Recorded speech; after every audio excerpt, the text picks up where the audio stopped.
जय हिंद। स्वागत है आप सभी का अपने यूट्यूब चैनल पर। सबसे पहले मैं आपको ये बता देता हूँ कि इस वीडियो में मैं किन किन बिंदुओं पर बात करूँगा। सबसे पहले जो है आपका जो बिहार शिक्षकों का पदस्थापन एवं स्थानांतरण की जो नीति है, इसको लेकर कोर्ट तक जो है ये मामला पहुँच गया है। क्या है पूरा मामला और किस विषय पर जो है कोर्ट का दरवाज़ा खटखटाया जा रहा है, वह भी आपको दिखाऊँगा।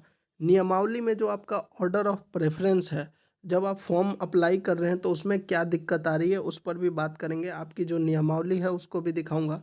ऑप्शन भरने से पहले आपको जो है गृह पदस्थापन और पति पत्नी का जो एड्रेस है, उन सब चीज़ों को ठीक करना है। और ज़्यादातर जो है जो अप्लाई कर रहे हैं आवेदन में एक ही गलती कर रहे हैं, वह भी आपको इस वीडियो में पूरा करके दिखाने वाला हूँ। तो इन सभी चीज़ों पर जो है इस वीडियो में बात करेंगे। वीडियो को पूरा देखिएगा। साथ ही अगर आपका कोई प्रश्न है तो आप कमेंट बॉक्स में पूछ सकते हैं। देखिए, ज़्यादातर शिक्षकों का जो प्रश्न आ रहा है वो ये आ रहा है कि हम इस ज़िले में हैं या फिर यहाँ पर पदस्थापित है तो क्या यहाँ पर जा सकते हैं। मतलब अलग अलग फॉर एग्जांपल मैं बता रहा हूँ। तो देखिए, अब अगर हर शिक्षक के प्रश्न पर अगर एक वीडियो बनाने लगूँ तो ऐसे करके जो है कम से कम 1000 वीडियो बन जाएगा। तो मैं आपको जो बता रहा हूँ, अगर आपने ये 3 चीज़ें कर लिया तो आपको कोई दिक्कत नहीं होगी। जो आप लोग पूछ रहे हैं कि क्या मैं यहाँ पर अप्लाई कर सकता हूँ या नहीं, तो वीडियो को पूरा देखिएगा। अगर आपने 3 चीज़ों को सही से भर दिया है अपने फॉर्म में, तो आपकी बाकी चीज़ें जो हैं वो बिल्कुल सही हो जाएँगी। वो मैं आपको लास्ट में बताऊँगा, इसीलिए वीडियो को पूरा देखिएगा, बिल्कुल स्किप मत कीजिएगा। चलिए, सबसे पहले जो ये एक फ़ोटो वायरल हो रहा है, इसकी पुष्टि हम नहीं करते हैं, लेकिन ज़्यादातर इसमें कहा जा रहा है कि ये शिवहर जिला जो है द्वारा ट्रांसफ़र पोस्टिंग के खिलाफ जो है केस फाइल हुआ है। और ये मेन रीज़न क्या दिया जा रहा है केस फाइल होने का, जो है 2 रीज़न है। एक तो जो सक्षमता पास शिक्षक हैं, उनको कहा गया है कि अगर आप नहीं अप्लाई कीजिएगा, आवेदन नहीं दीजिएगा, तो आपका जो है जहाँ पर भी खाली रहेगा रैंडमनाइजेशन के तहत वहाँ पर भेज दिया जाएगा। तो एक जो ये जबरन पोस्टिंग की बात कही गई पदस्थापन के बाद, इस पर। और दूसरा जो पुरुष शिक्षकों का जो है, यहाँ पर दिखा देता हूँ। पुरुष शिक्षकों का जो नियमावली में था कि जहाँ स्थानांतरण नहीं किया जा सकेगा, इसमें था कि गृह अनुमंडल में नहीं किया जा सकेगा।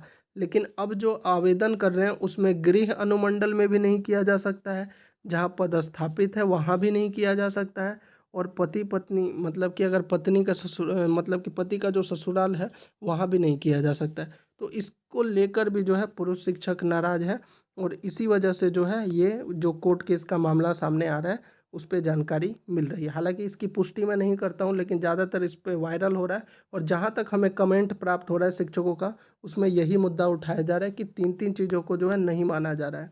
अब जो अगला बात करेंगे कि नियमावली में जो ऑर्डर ऑफ प्रेफ़रेंस है। देखिए, आपका जो नियमावली में ऑर्डर ऑफ प्रेफ़रेंस है कुल मिलाकर 8 है।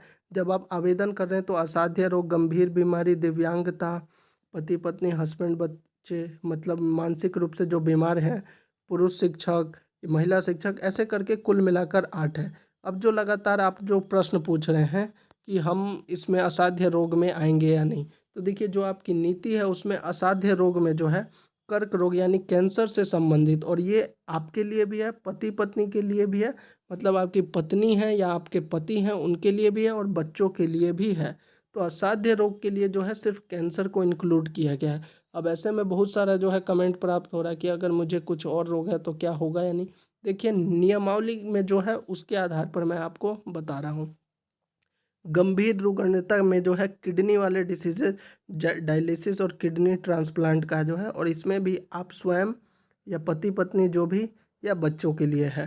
हृदय रोग को भी इसमें इंक्लूड किया गया है। जन्मजात हृदय रोग, बाईपास सर्जरी हो, जन्मजात जैसे कि बचपन से ही हृदय का प्रॉब्लम है, या बाईपास सर्जरी हुआ है, या वाल्व का पदस्थापन किया, रिप्लेसमेंट किया गया है, इन सब चीज़ों को, या ब्रेन हेमरेज वगैरह को भी इसमें इंक्लूड किया गया है। तीसरा जो आ रहा है, इसमें रोग भी है, लीवर सिरोसिस या लीवर ट्रांसप्लांट को भी जो है इसमें इंक्लूड किया गया है। दिव्यांगता के आधार पर नियुक्ति में क्या क्या है, विविध दिव्यांगता, दृष्टि बाधित, मुख बाधित, अस्थि दिव्यांग, मनोविकार, बहुदिव्यांग, इसमें भी स्वयं, पति पत्नी, बच्चे। एक चीज़ और बता दूं, आप लोग अगर इन सब चीज़ों के आधार पर, या मानसिक दिव्यांगता, इन सब चीज़ों पर 4 जो है इनके आधार पर आप अगर अप्लाई कर रहे हैं, तो यहाँ जो अगर आप ऑप्शन चूज़ कर रहे हैं, मैं दिखा भी देता हूँ। इनमें से अगर आप ऑप्शन चूज़ कर रहे हैं तो इसके साथ इसका डिटेल भी आपको देना है, साथ ही सिविल सर्जन से जो है आपका जो है प्रमाण पत्र भी होना चाहिए, वह भी आपको अपलोड करना पड़ेगा। तो जो लोग पूछ रहे हैं कि कैसे करना है, तो पहले आप ये डॉक्यूमेंट रेडी करिए, आप अप्लाई कीजिए, और सबसे बड़ी जो ये खास बात है इस ऐप में, वो मैं आपको लास्ट में बताऊंगा। क्यों मैं कह रहा हूँ कि आप खुद अप्लाई कर सकते हैं और 3 चीज़ों को आप ठीक कीजिए, फिर अपने आप जो है आपका फॉर्म बिल्कुल सबमिट हो जाएगा। तो ये हो गया आपका ये 4 चीज़। 5वां चीज़ जो मैं इसमें बात कर रहा हूँ, विधवा एवं प्रतियक्ता शिक्षिका। सभी विधवा एवं प्रतियक्ता शिक्षिका के लिए जो 5वां प्रेफरेंस है, महिला शिक्षकों के लिए जो है विकल्प के पंचायत, नगर निकाय, प्रखंड, अनुमंडल, जिला में।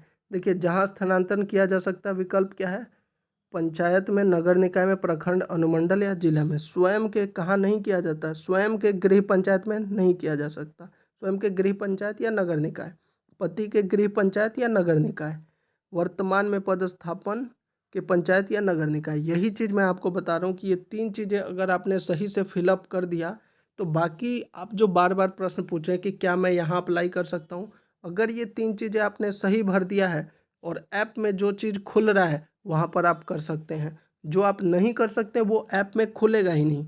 इसी का मैं आपको उदाहरण दिखा देता हूँ। देखिए, ऐप में कुछ खामियां हैं तो कुछ इसमें अच्छाई भी है। वो क्या है वो देखिए। जैसे ये महिला के लिए है, तो यहाँ पर महिला के लिए कहाँ तक खुल रहा है, नगर निकाय पंचायत तक खुल रहा है ऑप्शन। वहीं अगर पुरुष का देखिएगा तो अनुमंडल के बाद ऑप्शन आएगा ही नहीं। तो यही चीज़ मैं आपको बता रहा हूँ कि अगर आप फॉर्म अप्लाई करते समय आप अपना जो जानकारी है गृह से संबंधित, दूसरा जो है पदस्थापन से 3 चीज़ें, पहला जो है आप जहाँ पर हैं गृह, दूसरा जो है आपका पदस्थापन, और तीसरा अगर आप मैरिड हैं तो पति पत्नी का डिटेल, ये तीनों डिटेल आपने सही से भर दिया है। उसके बाद जो भी इसमें ऑप्शन आ रहा है वो आप 100% भर सकते हैं। जो लोगों के मन में प्रश्न है कि ये कर सकते हैं या नहीं, आपको बस जो है 3 चीज़ें सही से फिलअप करना है, अपना डिटेल, पदस्थापन का डिटेल, और तीसरा अगर आप शादीशुदा हैं तो आपका पति पत्नी का। अगर शादीशुदा नहीं है तो ये 2 ही डिटेल, अगर ये 2 डिटेल सही है तो बाकी जितना भी चीज़ खुल रहा है वो आप कर सकते हैं। अब जो आप प्रश्न पूछ रहे हैं कि क्यों सबमिट नहीं हो रहा है, तो ज़्यादातर गलती ये हो रहा है कि आप लोग 3 भर के जो है नीचे एक रिमूव 4-5 या जितना भी भर रहे हैं, ये लास्ट में जो खाली रह रहा है इसको रिमूव कर दीजिए, खाली नहीं छोड़ना है। अगर आप खाली छोड़िएगा तो यहाँ पर ऐसे आएगा, select level for transfer serial number is required. या तो इसको आप भर दीजिए या फिर इसको रिमूव कर दीजिए। रिमूव कर दीजिएगा तभी जो है यहाँ पर फॉर्म सबमिट होगा। अब यहाँ पर जो प्रश्न आ रहा है कि क्या अलग अलग यहाँ पर डिस्ट्रिक्ट भर सकते हैं, बिल्कुल मैंने भर के दिखाया, जाकर वीडियो देख लीजिए। 3 वीडियो अभी तक इसमें फॉर्म अप्लाई करने पे बता चुका हूँ। अलग अलग आप चाहें तो अलग अलग भर सकते हैं। एक ही डिस्ट्रिक्ट में आप अप्लाई करना चाहते हैं वह भी कर सकते हैं आप। अलग अलग सब अनुमंडल चाहते हैं वह भी कर सकते हैं। एक ही अनुमंडल में करना चाहते हैं वह भी कर सकते हैं। अलग अलग प्रखंड करना चाहते हैं वह भी कर सकते हैं। एक ही प्रखंड करना चाहते हैं वह भी कर सकते हैं। ये जो है महिलाओं के लिए मैं बता रहा हूँ। इसमें कोई भी ऐसी बाध्यता नहीं है कि आपको एक ही प्रखंड या एक ही जिला में करना है। आप अलग अलग 10 के 10 अलग अलग भर सकते हैं। अब जो प्रश्न पूछा जा रहा है कि क्या यहाँ पर 3 भरें या 10, बिल्कुल आप 3 भरें 10 भरें, कोई दिक्कत नहीं है। लेकिन मैं आपको कहूँगा मिनिमम 3 भरना है। आप 10 के 10 भरिए, 10 का 10 चॉइस। टाइम लीजिए, आज ही थोड़ी आपको करना है, 22 जुलाई तक, 22 नवंबर तक का टाइम है, तो आप टाइम लीजिए। लेकिन जो है मैं कहूँगा 10 के 10 विकल्प को आप फिलअप करके दीजिए। लास्ट में एक और चीज़, आप लोग पूछ रहे हैं OTP, भाई OTP जितनी बार आप भरेंगे उतनी बार आएगा। और सबसे बड़ी बात है आप खुद अप्लाई कीजिए, अगर गलती हो भी रहा है तो कोई दिक्कत नहीं है, आप इसमें सुधार कर सकते हैं। 100 बार आप सुधार कर सकते हैं। 22 मतलब कि 22 नवंबर तक जो है जितनी बार भी गलती हो रही है कोई बात नहीं, आप उसको दोबारा से अप्लाई कर सकते हैं, इसमें कोई दिक्कत नहीं होने वाली है। तो आप खुद अप्लाई कीजिए और अप्लाई करके देखिए, अगर कोई गलती हो भी जाती है तो उसको ठीक किया जा सकता है। ऐसा नहीं है, आपको डरना नहीं है कि सबमिट हो गया तो अब बस हो गया। सबमिट होने के बाद भी सुधार हो जाएगा, दोबारा से OTP आ जाएगा। 22 नवंबर तक आपको समय मिला है, तो बिल्कुल आप अप्लाई कीजिए। फिर से मैं बता दे रहा हूँ, आप जो बार बार पूछ रहे हैं कि ये भर सकते हैं या नहीं, ऐसे करके बहुत सारे हमारे पास लगभग 500 मैसेज प्राप्त हो चुके हैं कि यहाँ पर मैं नगर निकाय में हूँ, पटना से हूँ, मुजफ्फरपुर से हूँ, कैमूर से हूँ। तो देखिए, अगर हर जिले के लिए अलग अलग से बनाएंगे ऐसे हज़ारों वीडियो बन जाएगा। तो इसलिए मैं कह रहा हूँ आपको सिर्फ 3 चीज़ें, आप जहाँ पर पदस्थापित हैं, आपका गृह, और अगर हस्बैंड वाइफ हैं तो उनका डिटेल, ये 3 चीज़ें आपने भर दिया तो उसके बाद ऐप जो है अपने आप ही आपका जो है ऑप्शन दिखा देगा कि आप क्या क्या नहीं भर सकते। जो नहीं भर सकते वो खुलेगा ही नहीं, और जो खुल रहा है वो 100% आप भर सकते हैं। तो ये थी पूरी जानकारी। अच्छी लगी हो तो चैनल को ज़रूर सब्सक्राइब कर दीजिए। अभी भी कोई प्रश्न है तो कमेंट बॉक्स में पूछ सकते हैं। जय हिंद।